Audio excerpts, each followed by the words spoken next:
Le fonds euro est l'investissement favori des Français qui n'osent pas prendre de risques sur les marchés financiers de perdre l'intégralité de leurs capitaux.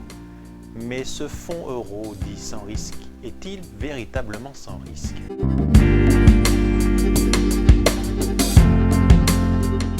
Bonjour, je suis Arnaud Trollon, conseiller en gestion de patrimoine libéral, exclusivement dédié à l'accompagnement patrimonial du médecin libéral. Et dans la présente vidéo, vous allez tout savoir sur le fonds euro, sa composition, le mode de fixation du taux d'intérêt de rémunération annuelle par la compagnie d'assurance, pourquoi les compagnies d'assurance n'aiment pas le fonds euro et enfin, pourquoi dans certains cas vous risquez plutôt de perdre de l'argent que d'en gagner en investissant vos capitaux sur le fonds euro.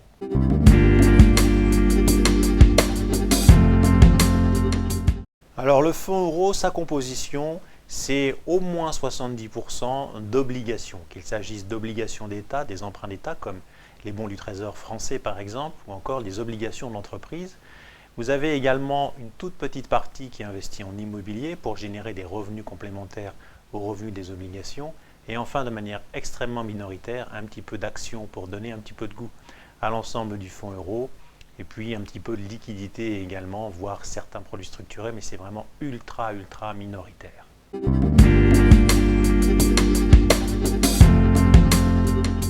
Alors, comment est déterminé le taux de rendement annuel du fonds euro?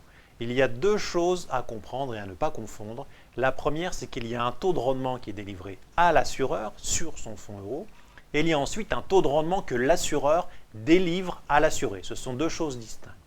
Quant au taux de rendement qui est délivré à l'assureur, il faut bien comprendre qu'il dépend bien évidemment de la composition du fonds euro. Donc on a vu tout à l'heure que le fonds euro était essentiellement composé d'obligations, obligations d'État et d'entreprise. Donc le taux de rendement qui sera délivré à l'assureur dépendra du rendement des obligations qui composeront son portefeuille. Pour bien comprendre, prenons l'exemple suivant. Ces dernières années, le taux de rendement du fonds euro s'était effondré. Pourquoi? Parce que les assureurs avaient souscrit des obligations d'État, notamment de l'État français, avec un taux de rémunération de l'obligation très faible. Donc en contrepartie, bien évidemment, l'assureur ne pouvait pas vous rémunérer, vous rétribuer un taux de rendement de fonds euro plus important que celui des obligations d'État qu'avait souscrit l'assureur. Et depuis 2022 à peu près, on a constaté qu'en fait les fonds euros reprenaient une certaine valorisation par rapport à la période antérieure. Pourquoi? Tout simplement parce que les obligations, notamment de l'État français, ont un taux d'intérêt, un taux de rémunération plus important que les précédentes. Pourquoi? Notamment parce que la France est régulièrement rétrogradée au niveau de sa solvabilité et donc pour que soit intéressant pour les créanciers d'investir dans la dette française, il faut proposer un taux de rémunération supérieur au taux précédent. Alors face à ce taux de rémunération du fonds euro pour l'assureur chaque année, il y a ensuite le taux de rémunération que l'assureur va déterminer à votre profit chaque année.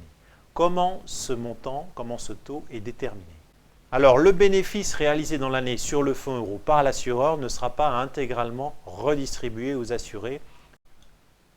Pour bien comprendre, regardez cet exemple d'un fonds euro rémunéré à 3% pour l'assureur, 70% vous est redistribué, 20% est mis de côté sur la provision de participation aux bénéfices et le reste conservé par l'assureur au titre de ses frais de gestion. L'argent qui est placé sur la provision pour participation aux bénéfices doit légalement vous être redistribué dans les 8 ans.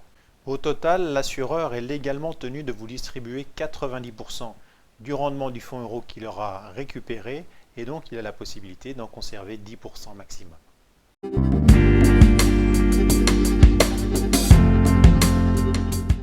Alors pourquoi les assureurs n'aiment pas le fonds euro et pourquoi ils vous incitent de plus en plus à investir dans des unités de compte, quitte à vous verser une rémunération supplémentaire, ce qu'on appelle le boost, sur le fonds euro? Pour trois raisons essentielles. La première, c'est que c'est l'assureur qui est responsable de la garantie en capital du fonds euro et pas l'État. Alors que si vous investissez en unité de compte, c'est vous qui assumez la responsabilité des pertes éventuelles des unités de compte sur votre propre patrimoine, sur vos revenus qui sont investis auprès de l'assureur. Donc l'assureur a donc l'obligation de provisionner dans ses comptes une somme d'argent suffisante pour faire face à tout besoin de retrait de l'assuré à tout moment et donc garantir en capital le fonds euro. Deuxième raison, c'est que l'assureur perçoit beaucoup moins de commissions de frais de gestion sur le fonds euro que sur des unités de compte où il a notamment une rétribution aussi qui provient des gérants de fonds, des unités de compte dans lesquelles vous investissez votre argent. Troisième et dernière raison, la réglementation est beaucoup moins contraignante pour l'assureur lorsqu'il vous fait investir sur des unités de compte parce que la responsabilité vous incombe.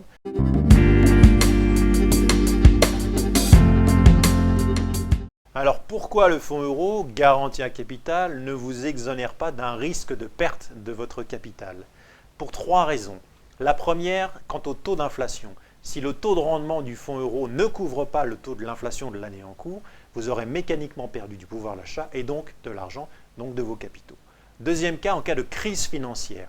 Le système français permet d'indemniser chaque assuré à hauteur de 70 000 euros maximum sur son contrat. Donc si vous avez un investissement qui est supérieur à 70 000 euros, sachez qu'en cas de crise, vous êtes susceptible de perdre le reliquat qui excéderait les 70 000 euros.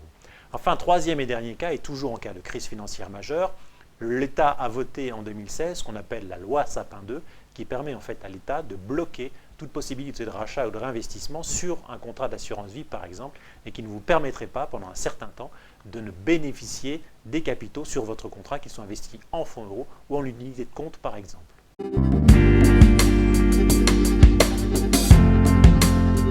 Alors concrètement, que faut-il faire? Le fonds euro ne doit pas être une finalité pour vous, mais simplement un outil que vous pouvez utiliser temporairement pour placer de l'argent en attendant des opportunités d'investissement. Vous pouvez très bien diversifier votre capital sur d'autres supports que le fonds euro avec un rendement supérieur comme des SCPI par exemple ou encore des unités de compte, donc investir sur les marchés financiers. Si vous souhaitez savoir comment gérer, comment optimiser au mieux l'utilisation de votre fonds euro sur votre contrat, je vous invite à contacter mon cabinet en utilisant le lien Calendly qui se trouve dans la description de la présente vidéo.